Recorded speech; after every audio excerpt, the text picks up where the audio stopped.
Hello everyone, welcome to Shifali cooking classes. आज मैं बनाऊंगी वाटरमेलन जूस, जिसको मैंने एक ट्विस्ट दिया है और मैं इसका मोइतो बना रही हूँ। ये गर्मियों के लिए बहुत अच्छा ड्रिंक है। वाटरमेलन गर्मियों में इजीली अवेलेबल भी होता है, तो इसके लिए हमें क्या चाहिए वो देख लेते हैं। मैंने ये वाटरमेलन के क्यूब्स कट कर लिए हैं। ये एकदम ठंडा वाटरमेलन है और मैंने ट्राई किया है कि मैं इसके सारे सीड्स निकाल पाऊँ। अगर फिर भी कुछ सीड्स रह गए हैं तो वो हम बाद में छान लेंगे। अब हम इसका जूस बनाएंगे। तो मैंने एक जार लिया है मिक्सर का, उसमें हम क्यूब्स को डाल देंगे। तो ये देखिए, एक दो इसमें सीड्स हैं जो बाद में मैं निकाल लूँगी। अब मैं इसमें आइस डाल रही हूँ, तो आइस आप अपने अकॉर्डिंग कम ज़्यादा कर सकते हैं। और अब हम इसका जूस बनाएंगे। तो अगर ये ऐसे ही ग्राइंड हो जाता है तो ठीक है, वरना आप इसमें थोड़ा सा पानी मिलाकर भी इसका जूस बना सकते हैं। इसको सिर्फ 1 से 2 मिनट आपको ग्राइंड करना है और जूस रेडी हो जाता है। अब हम इसे छान लेंगे ताकि इसमें कुछ इम्प्योरिटी होगी, कोई सीड्स होंगे तो वो निकल जाएंगे और जो इसका गाढ़ा पार्ट होगा, जो इसका पल्प होगा, वो भी निकल जाएगा। तो मैं इसे अच्छे से छान रही हूँ। इस तरह से आप चम्मच से इसको चलाकर छान लीजिए। तो ये देखिए, इसमें कुछ सीड्स थे वो पिस गए हैं और अब मैंने उसे जब छाना तो वो निकल गए हैं। इसे हम फेंक देंगे और वाटरमेलन का जूस हमारा रेडी हो गया है। इसे आप इसी तरह से भी काला नमक डालकर सर्व कर सकते हैं।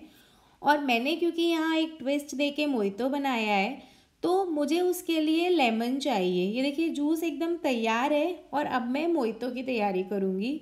तो ये मैंने लेमन लिया, इसके हम पतले पतले स्लाइस कट करेंगे। तो कॉर्नर पार्ट को आप फेंक दीजिए और इस तरह से पतले पतले स्लाइस कट कर लीजिए। ये हमें डेकोरेशन में भी काम आएंगे और मोइतो बनाने में भी काम आएंगे। तो मैंने ये स्लाइसेस कट कर लिए हैं। आप देख सकते हैं, जितने पतले आप स्लाइस कट करेंगे उतना ये देखने में अच्छा लगता है। तो मैंने ये 8 से 10 मिंट लीफ लिए हैं। इसे मैं मडलर में डालूंगी। अगर आपके पास मडलर नहीं है तो आप मोटर पेस्टल ले सकते हैं। साथ ही मैंने यहाँ 1/4 टीएसपी काला नमक डाला और 2 स्लाइस लेमन के डाले हैं। अब मैं इसे मडलर की हेल्प से अच्छे से मडल करूँगी, जिससे लेमन जूस, मिंट और काला नमक अच्छे से मिल जाएं, अच्छे से वो जूसी हो जाए, वो अपना जूस छोड़ दें और एक बहुत अच्छा फ्लेवर आएगा। तो ये देखिए, आप इसे अच्छे से दबा दबा के मडल कर लीजिए। अगर आपके पास मडलर नहीं है तो मोटर पेस्टल में आप ये काम कर सकते हैं। अभी मैं इसमें लगभग 2 टीस्पून शुगर डालूंगी। शुगर आप अपने अकॉर्डिंग कम ज़्यादा कर लीजिए या स्किप भी कर सकते हैं। अभी मडलर से वापस से मिक्स कर लेती हूँ ताकि शुगर भी थोड़ी सी गल जाएगी और सब कुछ अच्छे से मिक्स हो जाएगा। अब हम इसमें आइस क्यूब्स डाल देंगे। तो ये भी आप अपने अकॉर्डिंग कितने भी डाल सकते हैं। और अब मैं इसमें वाटरमेलन बॉल्स डालूंगी, जिसे मैंने स्पून की हेल्प से इसे निकाल लिया है वाटरमेलन से। और अब मैं वाटरमेलन जूस डालूंगी। तो ये मैंने इसमें वाटरमेलन जूस डाला, सब कुछ अच्छे से मिक्स कर लिया है ताकि चीनी भी घुल जाएगी और सब कुछ अच्छे से मिक्स हो जाएगा और एक अच्छा फ्लेवर आ जाएगा।